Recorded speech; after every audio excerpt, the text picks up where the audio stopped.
I got a second one. Yes, namaste and welcome everyone for today's webinar, where we're going to discuss, review, understand 150 years of Vande Mataram, and the different people who got into it and supported it and made it happen with our own faculty member, Dr. Devidatta Mahapatra who has a whole presentation and organization on this that he's going to talk us through. We know that Vande Mataram is the spiritual heartbeat of India's freedom movement. And Aurobindo ji is going to help us explore its enduring legacy, its deep connection to the evolution of India, of Indian nationalism. It's more than a song.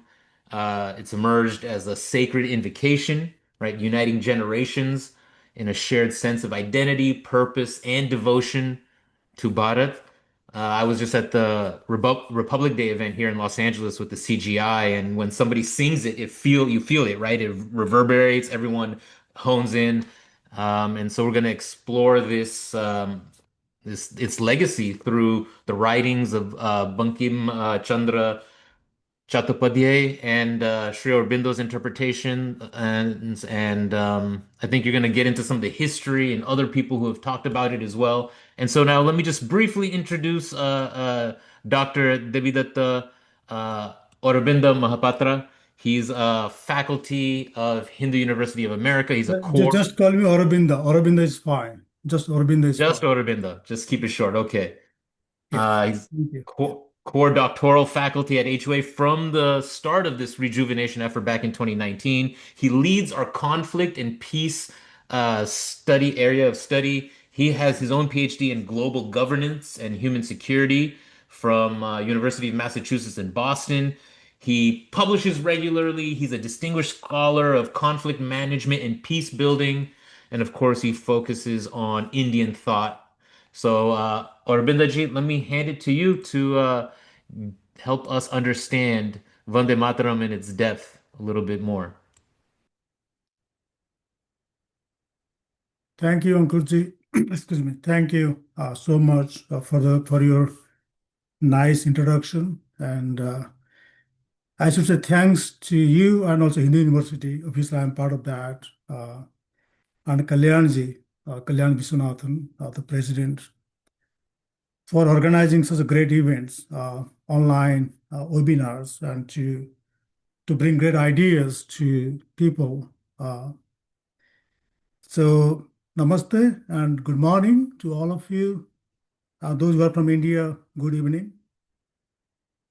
And so, I am Devidatta Mahapatra. I am part of Hindu University actually since 2016. So, I'm kind of celebrating 10 years in the university. Uh, so, it's a very interesting journey. Today, I'm talking about 150 years of Vande Mataram, Bankim Chandra, Sri Aurobindo, and Indian nationalism. It's a very interesting topic. I know this is a very vast topic, so I don't think I'm going to say everything, and it's not possible to say everything in one webinar. And I'll focus on certain aspects of Vande Mataram, particularly Sri Aurobindo's ideas and how the idea kindled uh, or how it played a key role in Indian national movements, Indian collective psyche during the freedom struggle and even today. And so this is the goal I'm doing. This is what I'm doing today in the webinar today. So I'm giving a brief historical survey. And for that, I was doing research in the internet. We all do research. And I didn't find much material. Unfortunately, there's not much material in internet. I came across only one book. It's a slim book. So maybe I should raise this issue now. Maybe Hindu University, our university or Indian government should launch a mission or a program to develop literature on Vande Mataram. We don't have much on that actually. So I'll make a brief survey on that. Then I'll talk about Sri Aurobindo and Vande Mataram. That is my area of research. So I'll talk more about that actually today. And then I will make some reflections on the debates during the freedom struggle. I won't speak much on that, but I'll reflect on that towards the end of the talk.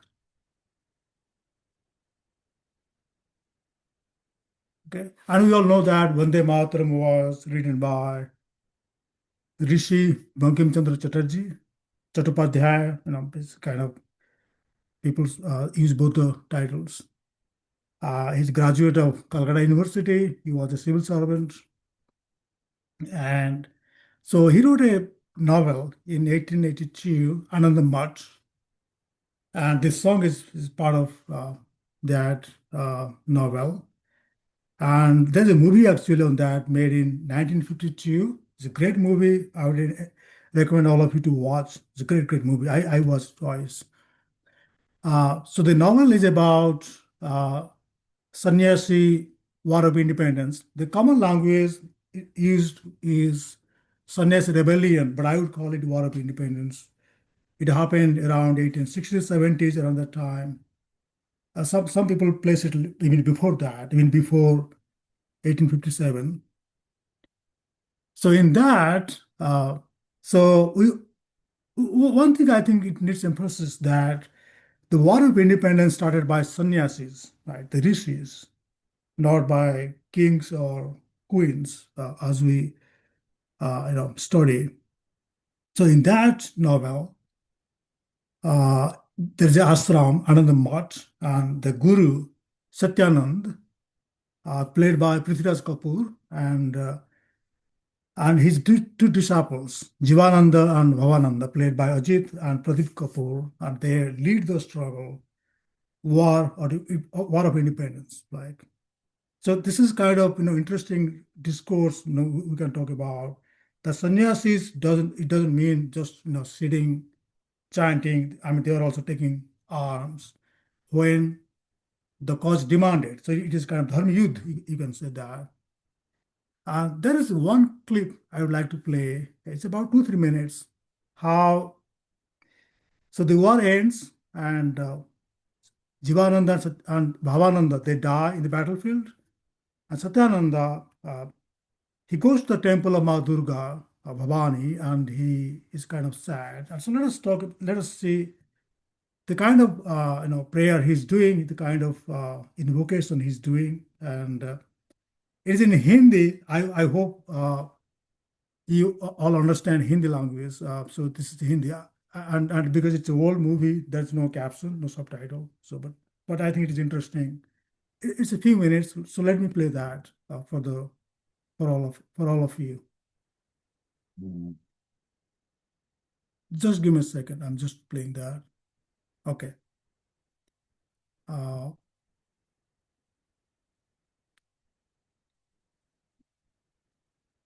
okay. Almost there.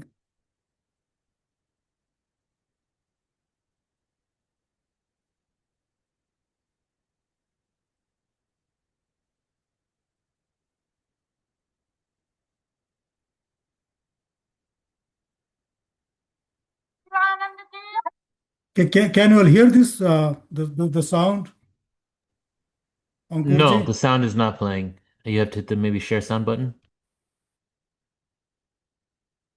Okay. Let me try.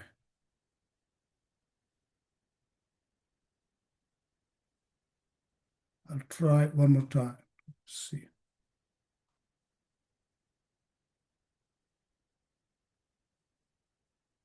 Okay, I can click the sound. There is one button called share sound. I cannot click. I'm trying to click that.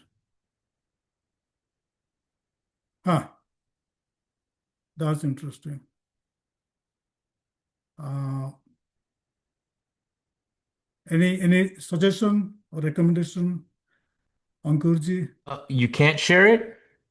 I can share it, but when I go to the sound, share sound, when I click on this, it doesn't let me click. Huh. Oh, I'm not sure. You want to share the link with me and maybe I can share it? Uh,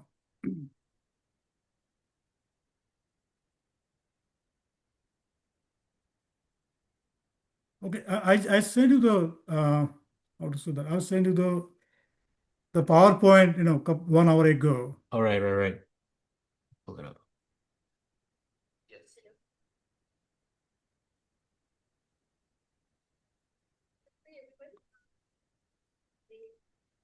First, I sent you the PowerPoint. I think the second or third slide, it is Yeah, there. I'm pulling it up. And you start from 3 minutes, not before that. It's a long Start one. at 3 minutes. Okay. After 3 minutes, yeah. 1 second. Let's get 3 minutes. Let me share screen and sound.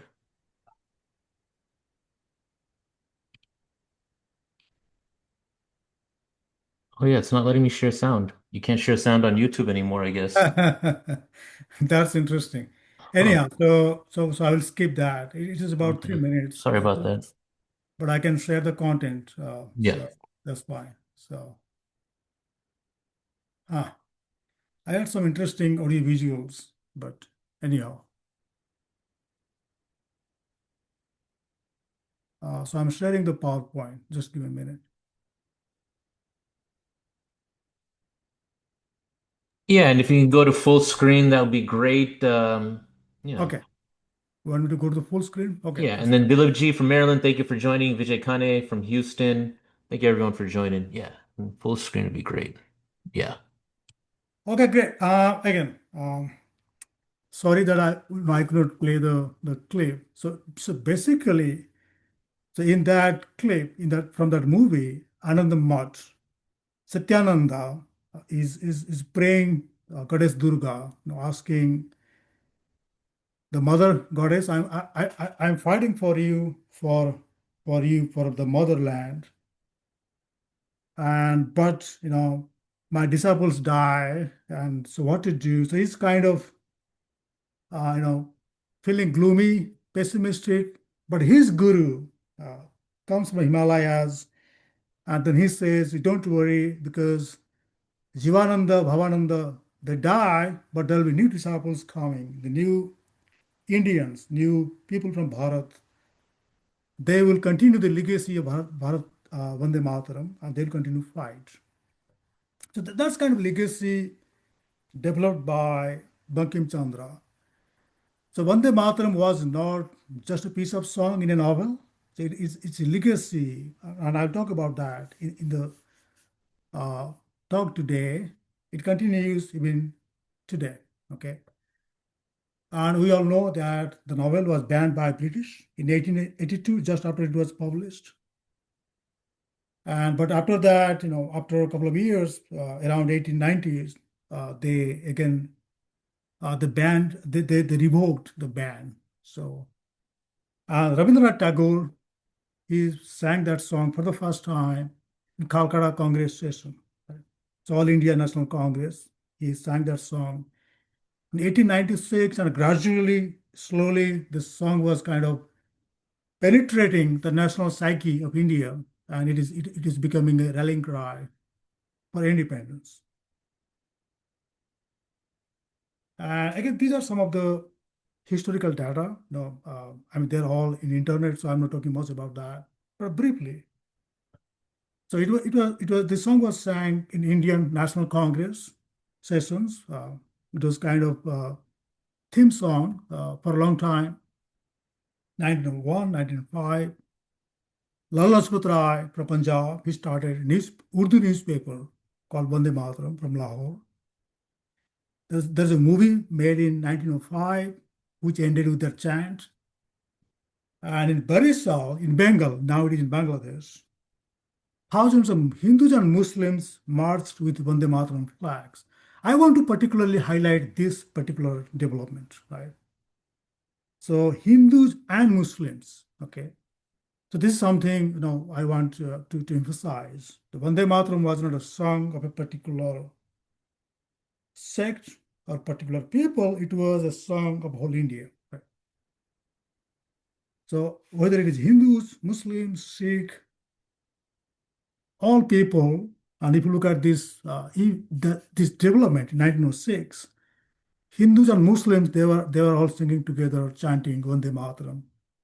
Uh, because 1905 was a landmark, was a watershed in freedom struggle because the partition of Bengal happened, and and the policy of divide and rule. Actually, 1906 was the year when the British started this policy, divide and rule, and they divided Bengal.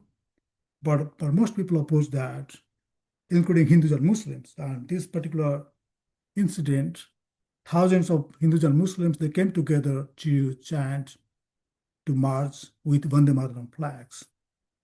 And if you look at this flag, it was presented by, or you can say unfurled by Bhikaiji Cama. There's a huge circle in Delhi, New Delhi. It's called Bhikaiji Cama Place. Some of you might be knowing that. So he, for the first time, unfurled the national flag of India in Stuttgart, Germany, International Socialist Conference. She unfurled this flag. On the screen, you see that flag. So that's one. And if you look at this, Vande Mataram was at the center of this flag. Then let me come to Sri Aurobindo. That's my particular area of interest. And Sri Aurobindo, Aurobindo Ghosh, he was Cambridge educated, and after completing his education, he came to Baroda, and he was a professor at Baroda College. Now it is called Maharaja Sayajirao University, MS University, Baroda. He was a professor of English, French, and also he was a vice principal for some time. And I'm narrating this particular incident because I think it's very important. It's very, very important for the talk I'm doing today. So he was a professor, and his student was Kanhalal Makanlal Munshi, K. Munshi. So K. Munshi, perhaps you know, was a freedom fighter. He was a cabinet minister during Nehru's time. He was a poet, he was a novelist under the pen name Ghanshyam Vyas. He was a student that time, and he goes to the professor Aurobindo Ghosh, and they had a very interesting dialogue. And Munshi was asking Professor Ghosh, what is nationalism, right?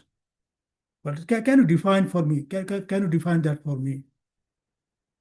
And he was expecting a very erudite reply, very sophisticated, because he thought, oh, he's a Cambridge educated guy, professor.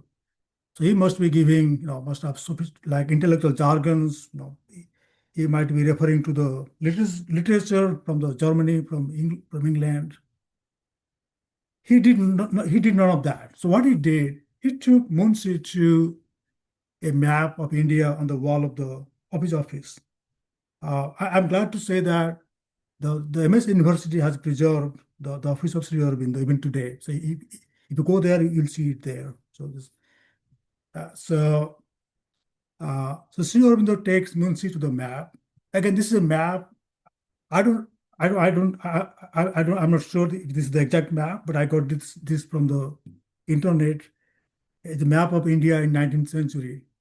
So I'm kind of thinking of this kind of map, but I don't know exact map. So he took him to the map and he says, look at the map. Okay, this is the map of India. And think of Mother India as the mother of Durga, goddess Durga. And so she's standing here. And look at the top, Himalayas, that is the mother's head. And look at the south, Kanyakumari, that's mother's feet. And the two east and west, the two hands of the mother Durga. And all the people of India are the part of the mother. They're the blood cells of the divine mother. And that is nationalism. Okay. So that is how I understand nationalism is. And so Munshi later said, he wrote later, I was kind of disappointed. I thought, he'll give a big definition, jargons, and all kind of stuff. But later he realized, and he was actively involved in a freedom struggle, and he was part of some of his Sri Aurobindo inspired organizations, like how to fight British with arms, not just with with slogans and prayers. I'll talk about that later. So this is very, I think, defining, I would say, argument of Indian nationalism from Bankim Chandra's and Sri Aurobindo's perspective. And then we all know Sri Aurobindo moved from Baroda to Calcutta in 1906 because it was partition of Bengal and he wanted to be active in the freedom struggle. And then he came to Bengal, Calcutta in 1906. He was principal of Bengal National College. He was getting much lesser money than Baroda, but he thought it's more important to be actively participating in the freedom struggle than doing just a boring professor's job. And by the way, Bengal National College is now part of Jadavpur University in Calcutta. If you go there, it's still there. And he started a magazine weekly. It's called Vande Mataram. In Bengali, also in my mother tongue, we call Bande or Vande, same thing. This was Bande Mataram. And this is a picture from the weekly. Sri Aurobindo sitting there in the chair as the editor of the magazine. It's called Srijut Aurobindo Ghosh. He was known by that time, Srijut Aurobindo Ghosh. And that magazine, now it is published as a book, almost about 1,000 pages book, and he was very, very. He was arguing forcefully that India must demand complete independence, Purna Swaraj, okay? Not dominion status, not just praying or petitioning or believing in just fair play of justice of the British system, but he demanded complete independence. Right? And let me talk about in that context. Sri Aurobindo talks about three madnesses. Right? So he married in 1901, but at the same time he was deeply entrenched or involved in the Indian freedom struggle. In 1905, he wrote a letter to his wife, Mrinalini Devi, and he talked about three madnesses. Okay, so third madness is particularly important, but I can say briefly about the first one. First one was he writes that my life, my money, everything is for God. Okay, people live ordinary lives, but I don't want to live ordinary life. I want to sacrifice everything for the mother. Even the beast enjoys all the pleasures of life. I don't want to be like that. So he's kind of making that kind of argument that everything, all I have, my knowledge, my property, my money, everything belongs to God. That was kind of first dream. Second was, if God is there, I must see him, right? Like to see God face to face. Right? I don't believe in just kind of, sitting idle, praying, and but I want to realize God, see God face to face. That was the second madness. The third one, which is particularly important for this talk, he says, I'm reading the whole quote. My third madness is that while others look upon their country as an inert piece of matter, a few meadows and fields, forests and hills and rivers, I look upon my country as the mother. I adore her. I worship her as the mother. What would a son do if a demon sat on his mother's breast and started sucking her blood? Would he quietly sit down to his dinner, amuse himself with his wife and children, or would he rush out to deliver his mother? So that's kind of conception Sri Aurobindo had. And I think that perfectly aligns with the vision of Bankim Chandra Chatterjee. The mother is not Mother India, right? So India is not just a piece of earth, a piece of territory. It's much more. It's a spiritual entity, right? It is an adhyatmic, spiritual entity, and we adore her. I adore the mother, right? The divine mother. And following that vision, he was active in the Indian freedom struggle since 1906, and he started translating the song into English, but he wrote that it's difficult to translate the national anthem because it's difficult because its unique nature of sweetness, simple directness, and high poetic force. Because Bande Mataram is a mantra. It is not just a piece of song, for just for writing in a book or a newspaper. It's a mantra, right? It inspired the freedom struggle, inspired great minds like Sri Aurobindo. And there are many translations, not Sri Aurobindo's, but many translations. But Sri Aurobindo believed translating is not perhaps the it cannot convey the exact the spiritual import of the song.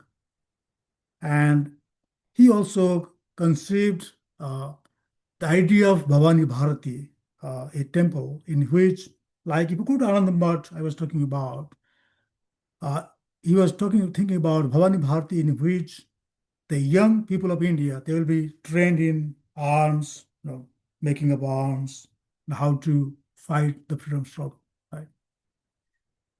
And he played a major role in Indian National Congress in 1906. Uh, for the first time in Indian National Congress, for the first time. So Congress was established in 1885. So after about 21 years, for the first time, Congress adopted four resolutions: Swaraj, Swadeshi, boycott, and national education. And Sri Aurobindo was the major force behind those four resolutions. And I was reading a book. Some of you might have some knowledge about that. A book by Karan Singh. He wrote a book called A Prophet of Indian Nationalism. So he calls Sri Aurobindo as a prophet of Indian nationalism.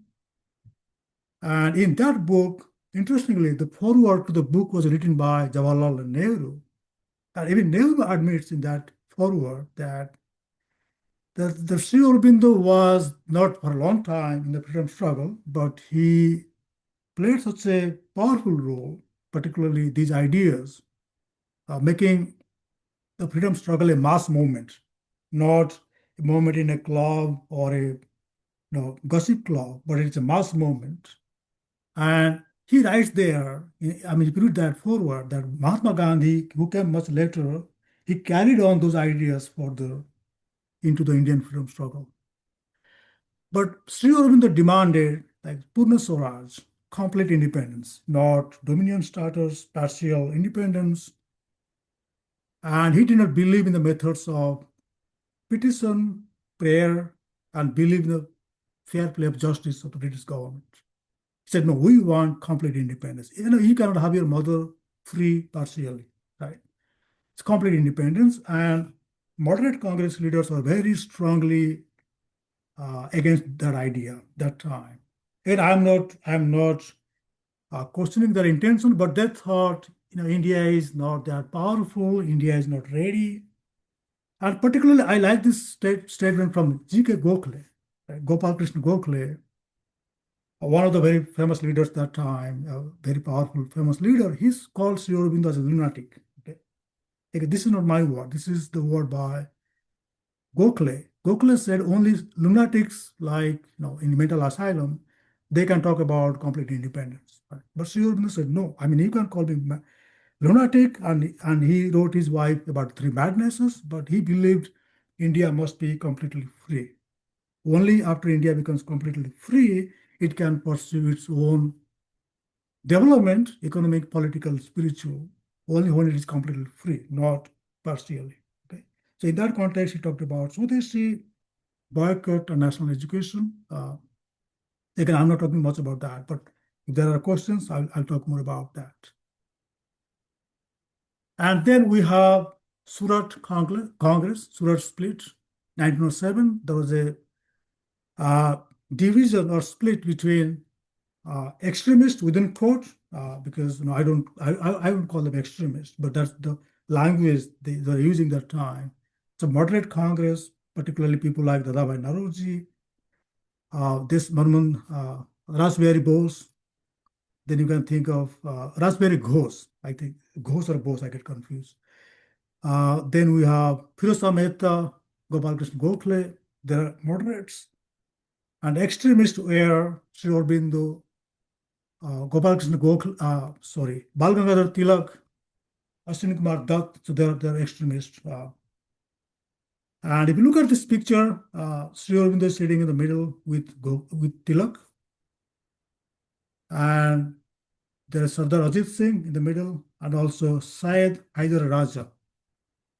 I was trying to find more details about Hyder Raja, but I didn't find much.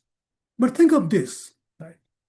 The idea of complete independence, a Purna Swaraj, right? The idea of India as a spiritual entity, it was not about particular community, right? If you look at this picture, like I was talking about Barisal March, but now if you look at Syed Hyder Raja, right?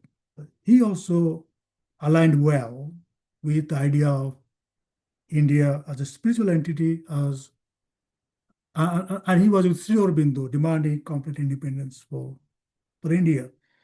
If you know the person standing in the back, Dr. Munje, you might be knowing he was mentor of Kesavadgoer.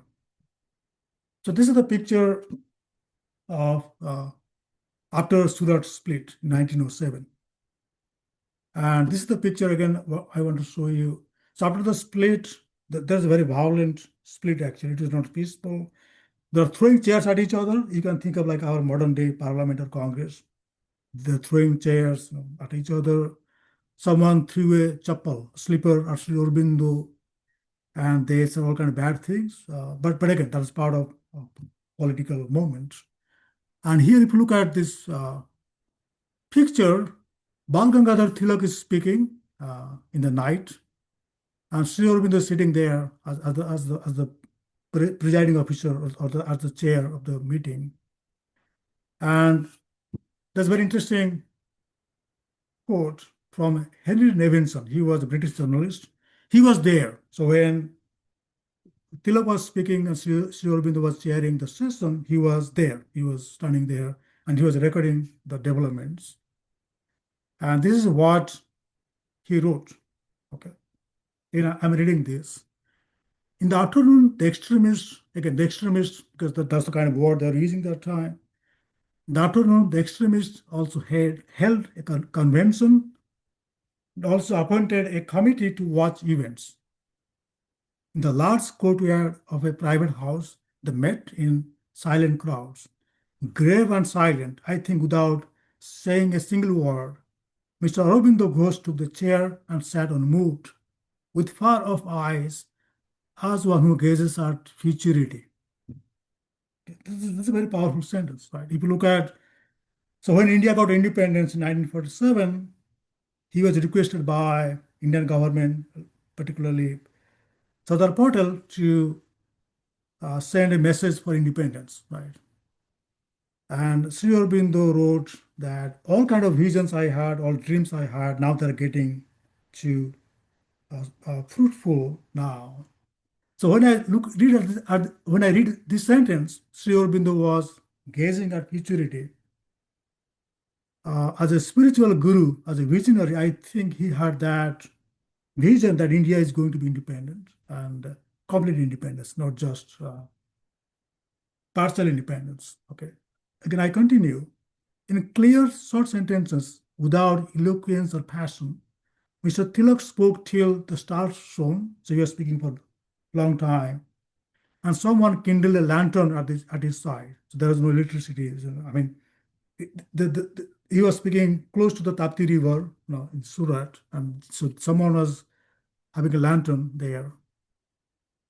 He reviewed the situation, accused the Bombay moderates of seeking favor with the government and rejecting the nationalist offers of compromise. Even Tilak wanted a compromise. Okay, I know our demands are radical for that time, but he was willing to compromise. But moderates were kind of demanding, particularly Firoz Mehta and others, that we need these people to be out of the Congress, like the extremists, because they are nuisances, they are doing all kind of troubles. Right?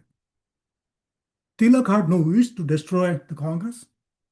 For its prestige was useful, but a new spirit, again I would like to underline, a new spirit had entered Indian affairs. Unless the Congress was permeated with the new spirit, it had better die.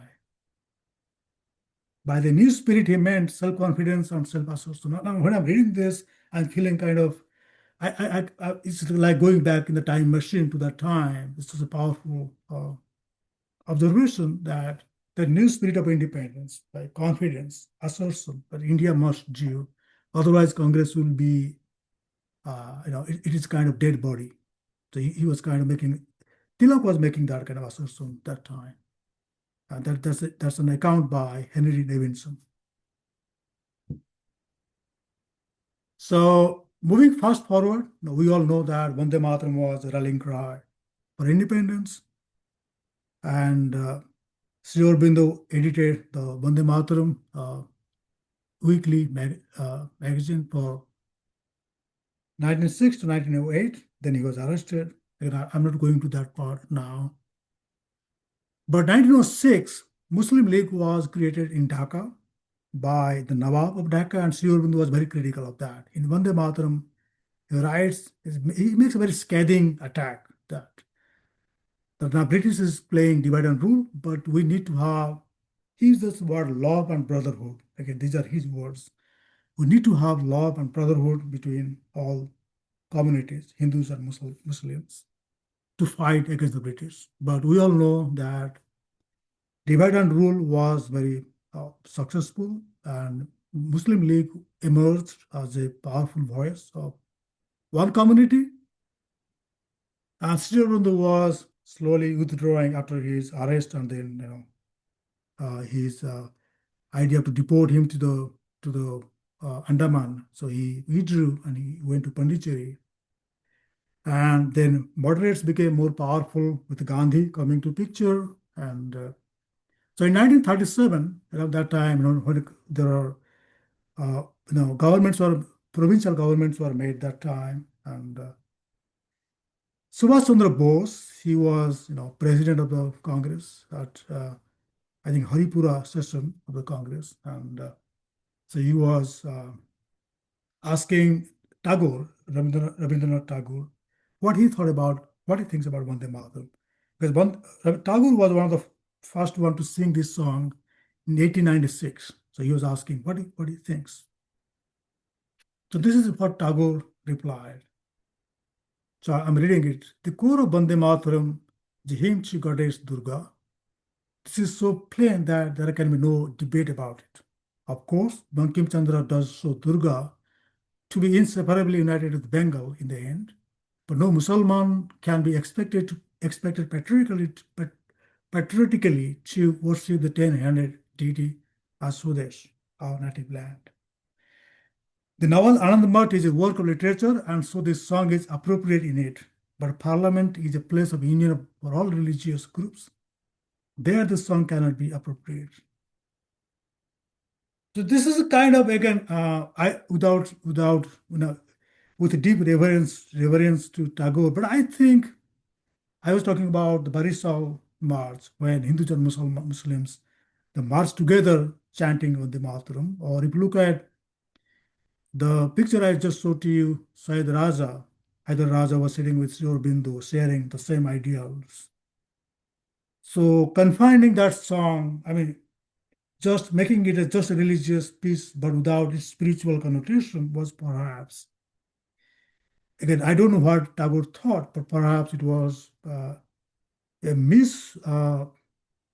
attribution or presentation of the Indian spiritual identity, Indian spiritual thinking. And that debate, I think, still continues today. Officially, when India got independence, they adopted just first two lines of the song as the equivalent to national anthem, but not the whole one. But the point is, I think, how much, the debate still continues. There's no end to the debate. But depending which pedestal one is standing, if we think about Sri Aurobindo, Bankim Chandra, and many others, they believe and they argue, and I believe in that. Vande Mataram is not just a religious song, it is a national song. spiritual song, and it should be respected in that way. But making it a pure religious, ethnic song, I think it takes away a lot of its meaning from it. That's my humble submission. So I welcome what you think about that, and we'll talk about that. This is a picture I found again in the internet, and I like this. I found it very interesting. It was painting in 1929, Vande Mataram. I mean, the sheer aesthetic sense, the beauty of this painting kind of caught my attention. So I thought I should share that to you. My plan was to play the song with all of you, but again, I cannot play anything from the YouTube. This is the whole song. I wanted to play the whole song, not the first two lines with all of you, but I cannot play that. But again, thank you for the time. Thank you for listening to me. And so I welcome your thoughts, your ideas, and discussions. So thank you so much. What a great discussion. Thank you so much. Yeah, if you have questions, let's put them in the Q&A. It would have been nice to be able to hear it. I think because we're live streaming on YouTube right now also, we can't play from YouTube. So maybe if somebody has a recording that's available online somewhere, please send it to me. I'll also take a look. Who else do we have join in? Yeah, Philip Lucas, thank you. Chandraji is asking or saying he's disappointed in the quote by Tagore. Do we know if it's authentic or is it Marxist historians? So maybe this is another place that you can elaborate on because I know you're into all of No, this stuff. I You can reflect discuss. on that. I Yeah, can. yeah. Is it Go ahead. okay to reflect on that? Is it okay? Okay, great. Yeah, thank you for asking that question, Chandraji. The Tagore was a great poet. I mean, no doubt about that. And in fact, no, Sri Aurobindo was much younger to him, and he wrote a poem on Sri Aurobindo and calling him uh, Rabindranath salutes you, Aurobindo, and he visited his ashram twice. But they had a difference about nationalism. Now, Tagore was more what we call internationalist, right? He thought nationalism, extreme nationalism is bad. It leads to chauvinism, it leads to jingoism, that kind of thinking. So yes, that is his thought. Uh, but I think again, with all respect to him, perhaps he lost that larger spiritual connotation. But yes, that is his quote. Yes. Nice. Um, Gopinath has a question. You have your hand raised. All right, I'm going to give you a chance to unmute. Please ask a question. Keep it on point, Gopinathji. Sure. Thank you, Ankurji. Namaste, Namaste. Mahapatra ji. Excellent lecture. As a student of Sri Aurobindo, I am thrilled to read some of the information I didn't know. So, coming back to the 1937 comment by Subhas Chandra Bose, who was the National Congress president, he kind of inherited the so-called, within quotes, extremist wing of Congress.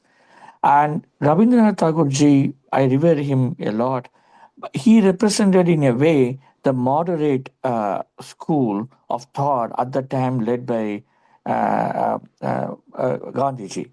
So, apart from Sri Tagore at that time, do you have any information who counter the argument of the interpretation of Tagore ji? Did anybody approach the Aurobindo and Pondicherry, because one has to write a letter or have a special audience with him at the time? He was completely barricaded himself from the common conversation. And was there any other better interpretation than Sri Tagore's? Because Tagore says in his comment, Durga was visualized as this, and the Muslims cannot worship Durga because it's against the religion. But the original idea is not the Matrubhumi as the one country, one nation, the land of the mother. was not Durga was one of the instance deity of that, but the Matrubhumi is the abstract deity Bankim Chandraji had visualized. If one goes to the book, the novel, so did anybody countered Tagoreji, or they all blindly followed it? Do you have any information about that? Yeah, thank you, Gopinathji. Thank you. This is a great question. Great question. So again, Subhas Chandra Bose and Sri Aurobindo had a lot of letter exchanges. Right. In fact, if you watch the movie, the great movie, The Unforgotten Hero. Right. There's a movie on Subhas Chandra Bose. It's a long movie. Sachin, the Marathi actor, I'm forgetting the full name, so he plays that role. It's a very, very good movie. I would encourage all of you to watch. And Subhas Chandra Bose wanted to be a devotee or disciple of Sri Aurobindo. He wanted to go to Sri Aurobindo ashram, stay there. There is still a picture. I have seen that. The Subhas Chandra Bose, Sri Aurobindo, and Chittaranjan Das, they're standing together. This picture of that. So Subhas Chandra Bose had deep respect for Sri Aurobindo, but they had differences. So Subhas Chandra Bose was more influenced by, you know, I don't know how many of you know that had Subhas Chandra Bose got freedom for India, had Subhas Chandra Bose, Azad Hind Force, got freedom for India. His plan was to bring communism, socialism to India for about 20 years or something like that. I don't remember the exact uh, numbers or words, but that was his plan. Okay, he was kind of he had I mean, no doubt he was a great leader. I mean, but he was more influenced by also, I mean, the ideas of equality, socialism, communism, those kind of stuff. Okay, uh, and when Sri Aurobindo went to Pondicherry in 1910, people like Lal Lajpat Rai, he went to see him, and he had a discussion with him about India. Many other leaders went. Even 1920, when Congress had session in Nagpur in Maharashtra, uh, two people went to convince to invite Sri Aurobindo to preside the Congress. B.S. Munje, he saw his picture, and Keshav Bhadgoyar. They went to Sri Aurobindo ashram to invite him to, but he said, "No, I'm not now active in politics, so I'm not going there." And Mahatma Gandhi, he also wanted to see Sri Aurobindo. He tried twice, right? Around 1930, he wrote a letter to Sri Aurobindo ashram that I want to meet Sri Aurobindo. Uh, Sri Aurobindo politely refused. Okay. Then he sent another letter to Sri Aurobindo ashram that if not Sri Aurobindo, at least if I can meet the mother of the ashram, I'll be happy to go and talk to her. And Sri Aurobindo again politely refused. So Gandhi cancelled his plan to visit Pondicherry that time. But Gandhi's son, Devdas Gandhi, he came to ashram and he had a meeting with Sri Aurobindo. And Tagore, obviously, he went twice to Sri Aurobindo ashram. They had meeting, but they are different. Again, so it's about ideas. It's not about people. It's about ideas, right? But Sri Aurobindo, I mean, it comes again and again in all his writings, all his ideas, in his yoga. India, if you look at his five dreams, after India got independence, he sent a message. One dream was India is the spiritual guru of the world, right? So India, not only material, cultural, political, but also spiritual. I think the idea of Vishwa Guru, somehow, I would kind of trace to that idea. That India is the spiritual guru of the world. Uh, so after Gandhi came to picture, he used those ideas, Swadeshi, Swaraj, from boycott, from Sri Aurobindo. But we all know Gandhi was moderate. He believed in non-violence and believed in. If you ask the idea of Dharma Yudh, right? So, I read a book by Gandhi on Bhagavad Gita, right? For Gandhi, he says high about Gita, but he believes Gita teaches non-violence, right? I mean, for Gandhi, people will disagree. Gita talks about Dharma Yudh, he talks about a lot of other things. Uh, so I would say these moderate ideas, they got predominant, right? So the ideas of the spiritual ideas, the idea of India as one entity, as a spiritual entity, and also you must keep in mind the idea of appeasement, right? Moderate Congress, they're trying to appease communal electorate, trying to reach out to Jinnah. If you look at, I wrote a book actually from Syracuse University Press on Gandhi, Jinnah, and Iqbal. So if you look at, so Gandhi had a lot of engagement with Jinnah, right? Jinnah says you are a Hindu, right? You represent Hindu. You don't represent all India. I represent Muslims. You represent Hindu, right? So perhaps, to placate or perhaps to address the fears, I don't know, is fear or it is ambition, whatever you call it. So the whole Congress was, kind of willing, eager to address, uh, the appeasement I was talking about. And so I would say Tagore's statement reflect that kind of sentiment. I don't know personally what he thought, but in publicly at least he articulated a larger internationalist idea than a nationalist idea. So Gandhi was called, by the way, by political scientists, he's called an internationalist, not a nationalist. I don't know if I addressed your questions, but this is what I think, Gopinathji. Oh, sorry, I had moved Gopinathji back to the audience. Was that good, Gopinathji? Give me a thumbs up. I can bring you back. We have a few other questions. Um, if you can see Somnathji, yeah. Chandraji, thank you. Somnathji is asking about Gokhale, the recruiter of Gandhi from South Africa. He was opposed to the Tilak school of Sampurna Swaraj as birthright. Tagore's categorization is inappropriate. You lose its spiritual power if you see it as a work of literature. What do you think about that? Okay, I'm reading that. No. Yeah, now I can see that. Okay.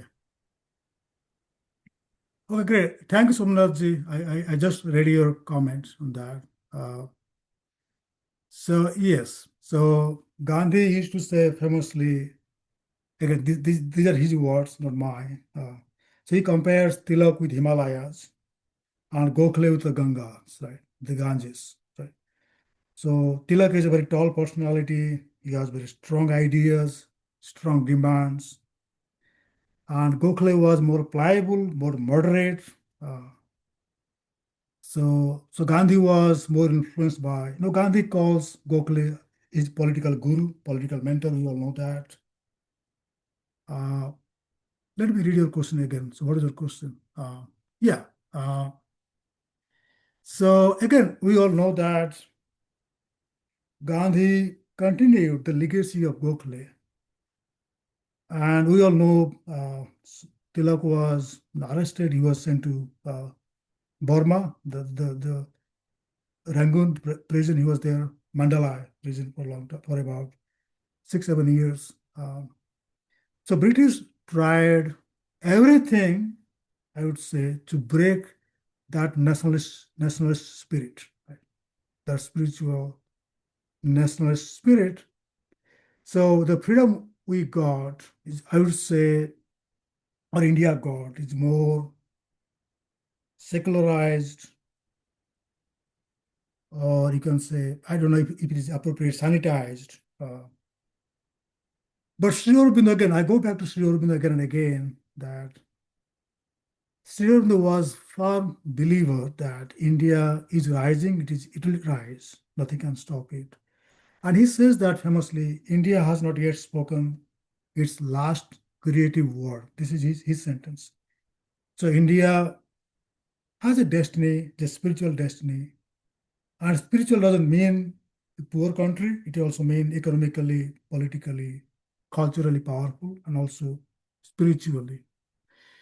No, I actually now, no, I'm a professor in a college in America. So I talk a lot about we are celebrating in America 250th year of Declaration of Independence in America. We do that. And so I'm thinking about, I'm kind of making a comparison between. So the founders in America, they fought the British. Literally, they fought, right? They are the Revolutionary Army. They fought, and they are founding fathers, right? But India, the founding fathers, if you think, if you use the word like Sri Aurobindo, Tilak, they also talk about the same thing, like we fight, right?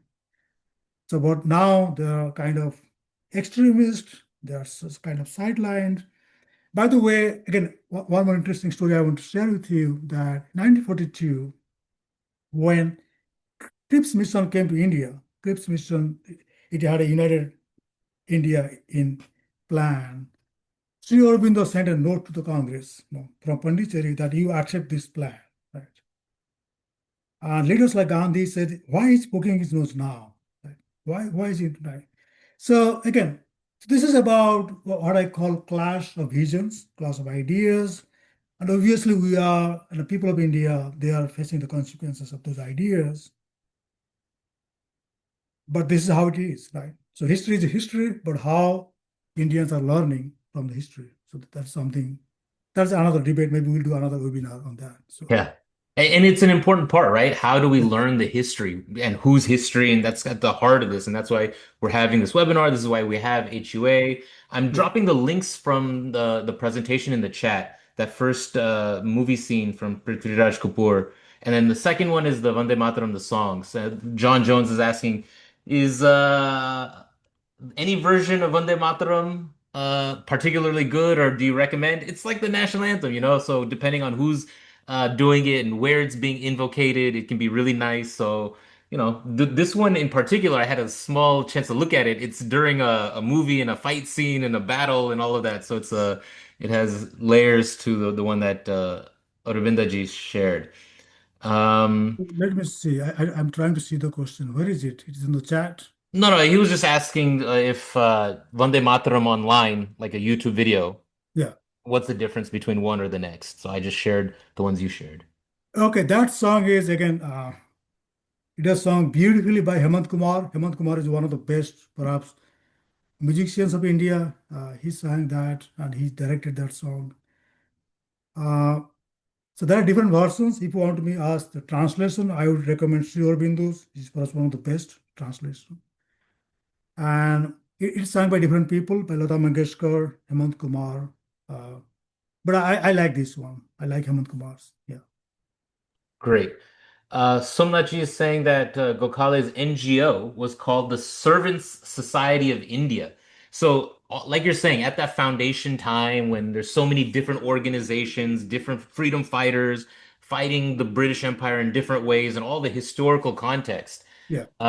maybe there are some particular organizations that were not well known, like the Servant Society of India. Maybe you want to talk about that, or some other. Um, Yeah.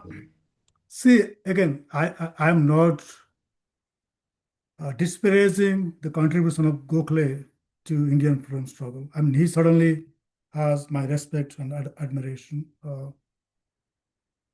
But I would say that perhaps they could not see far enough to the future as Sri Aurobindo could. Right? One of the logic was India was a poor country, right? Unlike in colonial America, all the founders were British. Most of them they're British. They came from the British. They knew the British mind. They had so India was different. It was made poor. You can say that. So they thought, people like Gokhale, Dadabhai Naroji, Firoz Mehta, Mahadev Ranade, they thought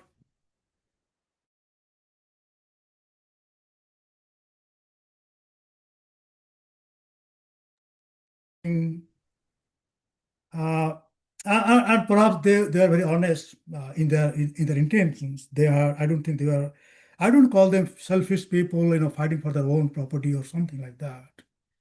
But I would also at the same time would say they could not see far enough to the future, right? like that spiritual vision that Sri Aurobindo had, or Bankim Chandra had, or I would think of people like Swami Vivekananda had, right? They lacked perhaps that large, all encompassing vision of Sri Aurobindo. A servant society of India was made by Gokhale, and Gandhi was actively part of that. There's another Odia freedom fighter, Gopabandhu Das. I don't know if you know him or not. He's called Utkal Mani Gopabandhu Das. He was very active in that. So it's basically to help people, to poor people, downtrodden people, to help those people. Uh, but perhaps in hindsight, perhaps in retrospect, if Gokhale is alive today, or they would perhaps, I don't know how that this thing like, if they're alive or they go back to the time machine, the sort of things, perhaps I think, again, this is speculation, they would see things differently. The kind of India they thought is not the India, perhaps, India got after independence. So Wonderful. Appreciate that. Okay. There's still quite a few questions. I don't know if you want to go so much overtime. We have crossed the 10 o'clock mark over here, so the 1 hour mark. I, I, Um, I'm fine with that. We can all right, talk. let's Yeah. see if we can go through these. Thank you, Vijayji. Yesterday was Gandhi and Nirvan Din. Okay. Krishna ji is saying East and West are two arms of Mother India, as written by Bankim Chandra Chatterjee in the book of Anandamath. And maybe just go a little bit more about Bankim ji and maybe his particular story is so important. Okay. Thank you, Vijayji, right? Yeah. That was from Krishna ji, yeah. Krishnaji. Yeah. Thank you, Krishnaji. Again, I am a scholar of Sri Aurobindo. No, I can talk a lot about him. I know something about Bankim Chandra, but I don't consider myself an expert on Bankim Chandra. But certainly in that book, he's talking about Dasabhuja. Right? He doesn't talk about in that poem, East and West are two hands of Mother India. He talks about Dasabhuja, Saptakoti Kantha, Kala Kala Ninada Karale, the Saptakoti. So he talks about, he doesn't talk about that in that poem. But again, there is a story, I don't know how much that is true, but there's a story that the poem was not originally part of that book, in that novel. But suddenly, one time, it came as a vision to Bankim Chandra Chatterjee, and he wrote that. So that poem is, you see, you read that poem, it's kind of Bengali and also Sanskrit, I should say, Sanskritized Bengali song. It's kind of, yeah, he doesn't talk about that. He was a British government servant, right? He was a civil servant. He was a graduate of Calcutta University. He was, so when he was a commissioner, magistrate, he was going to all over Bengal. He saw the famine that time also. Bengal was well known for famine. People are dying, and he came a story of Sanyasi, War of Independence. So he was, because he was also novelist. So he wrote that novel, and he was, I would say, nationalist at the core. I mean, he was not active in the freedom struggle. Uh, you know, people like Swami Vivekananda. I mean, he wasn't active in the freedom struggle, right? But his ideas played a big role in inspiring the freedom fighters as well. Yeah.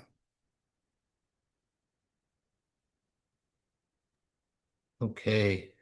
Um, the Vande Mataram itself, and I think you went over it a little bit. It's changed, right? Of course, which stanzas are highlighted and who sings what part and what is recognized by Parliament.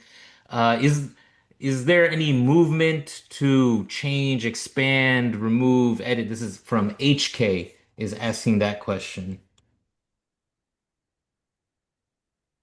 I'm looking at that question. Okay. Okay. I think HK is referring to Janagalamana Adhinayak. So Yeah, okay. Yeah, that was I was thinking it was a little foreign bit national right. anthem. Yeah. Okay. So The Vande Mataram, this song was fully written by Bankim Chandra, that's for sure. But I was talking about, appeasement, moderation, and so they wanted to make it secularized, no reference to Durga, Lakshmi, Saptakoti, Dasabhuja, and all those things. So they just made two lines, two stanzas from the beginning, as the part of equivalent to national, it's a national song, not the whole one. So Yeah. yes, so, Also, I think I said that Vande Mataram was the anthem and not Jana Gana Mana. So I think maybe I confused HK as well. But it's like an anthem, right? That's kind of yeah, what I was going at. It's not yeah, the yeah, recognized anthem. yeah, All right. Yeah, okay, we're coming to the end of our webinar. Gopinath um, yeah, there's a lot of comparative translations and who's reading who in what language. Definitely yeah. interesting and important conversations. And this is, why we have Hindu University of America to bridge the gaps, connect across the different languages and continents. And through this medium online, we can bring you people like Aurobindo and talk about Vande Mataram and go into this history and presentation. I've launched another poll. Let me know if you've taken a course or a retreat at HUA, if you're considering, if you're enrolled in a program, right? This university, I think over the last, 6 years, that we Aurobindo maybe you can just go over some of that experience, being one of our core faculty from the start. People are asking, who's going to pay to study Hinduism? Do we need a Hindu University of America? And I think even like, of course, from 2014, but even since 2019, when we got HUA going, I think this movement, this Hindu resurgence, is important. We're a part of it. You're an important part of it as a scholar and a faculty. So yeah, that's it for me. So I'll just fill out the poll. Let us know if you're going to be a part of this movement, part of HUA. Take a course, please do. And with that kind of concluding set of thoughts from me, I'll And hand it to Aurobindo to yeah, end today's session. yeah. Thank you, Ankurji. Thank you. And see, Hinduism is not about just Hindus, but anyone can study Hinduism. And you know, uh, there's a very famous German Indologist, William von Humboldt. Right? He read Gita and Vedas, and the sound of Vedas and Gita, he was so surprised. He said, "This is music to me, right? It's kind of divine music, right? It's divine music." Gita is also a divine song, right? It's a Gita song by Sri Krishna. So obviously, Hindus, anyone can read Hindu, can study Hinduism. In my case, if you look at my background, I have PhDs in public policy, conflict resolution, but I'm trying to bring Hindu ideas to the discipline, right? I published a book on Sri Aurobindo, Indian thought, and conflict resolution. So, again, as a political scientist as well, look at the world we have today, right? Again, I'm not making a judgment now. I'm in America, right? Or if you look at Europe, Russia, Ukraine, or you look at Middle East, right? We live in a very chaotic times, right? It's challenging times. And sometimes even I think, where are we? What we are doing, right? What kind of life we have, right? And I would argue Hinduism provides a kind of soothing balm to all our problems, all our challenges. So I invite all of you to think of considering joining Hinduism. Bring your own ideas. In my class, I teach two, three classes. I teach Hindu conflict resolution and I teach Arthashastra. Last time I taught research methods. But again, I tell my students I learn a lot from you as well. Right? It's a kind of exchange of ideas. It's a kind of love for knowledge. Right? It's a shraddha. Right? Shraddha for Hinduism or Hindu ideas. And Hindu ideas are not necessarily sectarian. Some people think, oh, Hindu. No, right. So there's a very interesting story. I'll end with this. Right. There's a debate between Ramakrishna Paramahansa and Swami Vivekananda. Right? There's a debate between Guru and Shishya. Right? And so Ramakrishna was asking Swami Vivekananda that, okay, now you have a full pot of honey. Right? The honey is Amrit, that's nectar, right? And you are a honey bee, right? And how you are going to drink honey from the pot, right? So Ramakrishna says, Swami Vivekananda says, I'll sit on one side and slowly drink. Then Ramakrishna says, why you don't just dive in the middle and drink? Then he says, oh, I will die because honeybee will die in the whole pot of honey. Ramakrishna says, how can you die? This is nectar, this is Amrit, right? If Amrit, if you dive even deep, you can die because that's Amrit, right? That's nectar, right? It is kind of poison, you don't die, no, even after you go deep of this. So Hinduism is a kind of that pot. So I invite all the listeners to dive into that, whether you listen it later or now. And no, I'm a full professor in a college, besides Hindu University. And I should say that Hindu University provides a lot of welcoming, challenging, and also encouraging opportunities to share ideas, to know more about Hinduism, and also to enhance university as well as yourself as well. So thank you again, Ankurji, and thank you so much. Have a great day and a great evening. Thank you. Namaste, everyone. Enjoy the rest of Namaste. your day.